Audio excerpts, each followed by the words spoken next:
I didn't know whether he'd heard me or not. As soon as he'd spoken, he'd pulled his mask back up into position again to protect the momentarily exposed skin against the horizontally driving ice storm. But he seemed to understand, for he eased his grip on the rope round my waist and let me move ahead again. For the past 2.5 hours, Hansen, Rawlings, and I had each taken his turn at being the lead man on the end of the rope, while the other 3 held on to it some 10 yards behind, the idea being not that the lead man should guide the others, but that the others should save the life of the lead man should the need arise. And the need already had arisen, just once. Hansen, slipping and scrambling on all fours across a fractured and upward-sloping raft of ice, had reached gropingly forward with his arms into the blindness of the night and the storm, and found nothing there. He had fallen 8 vertical feet before the rope had brought him up with a vicious jerk that had been almost as painful for Rawlings and myself, who had taken the brunt of the shock, as it had been for Hansen. For nearly 2 minutes he dangled above the wind-torn black water of a freshly opened lead, before we'd managed to drag him back to safety. It had been a close thing, far too close a thing, for in far sub-zero temperatures, with a gale-force wind blowing, even a few seconds' submersion in water makes the certainty of death absolute, the process of dissolution as swift as it is irreversible. In those conditions, the clothes of a man pulled from the water become a frozen and impenetrable suit of armour inside seconds, an armour that can neither be removed nor chipped away. Petrified inside this ice shroud, a man just simply and quickly freezes to death. In the unlikely event, that is, of his heart having withstood the thermal shock of the body surface being exposed to an almost instantaneous 100-degree drop in temperature. So now I stepped forward very cautiously, very warily indeed, feeling the ice ahead of me with a probe we devised after Hansen's near accident. A chopped-off 5-foot length of rope, which we dipped into the water of the lead, then exposed to the air until it had become as rigid as a bar of steel. At times I walked, at times I stumbled.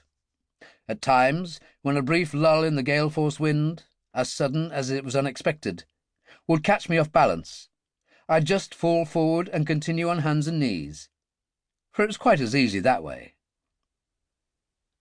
It was during one of those periods when I was shuffling blindly forward on all fours that I'd realised that the wind had, for the time being, lost nearly all of its violence, and that I was no longer being bombarded by that horizontally driving hail of flying ice spicules.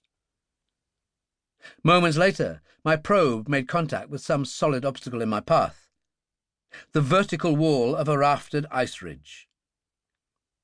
I crawled thankfully into its shelter, raised my goggles, and pulled out and switched on my torch as the others came blindly up to where I lay. Blindly.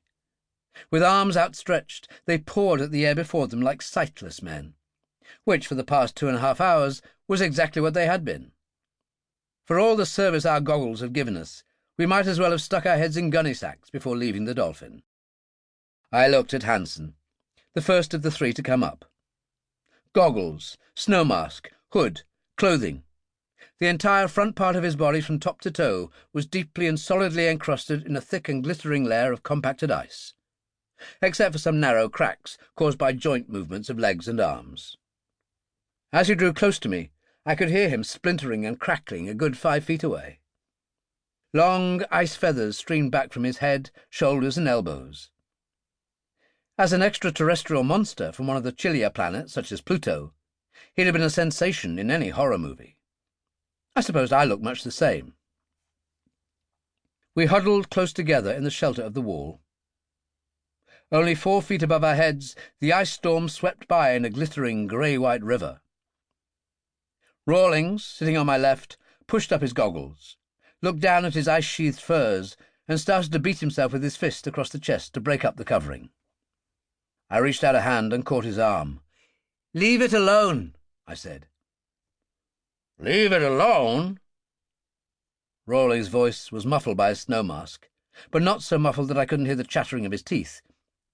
"This damn suit of armour weighs a ton. I'm out of training for this kind of weightlifting, Doc.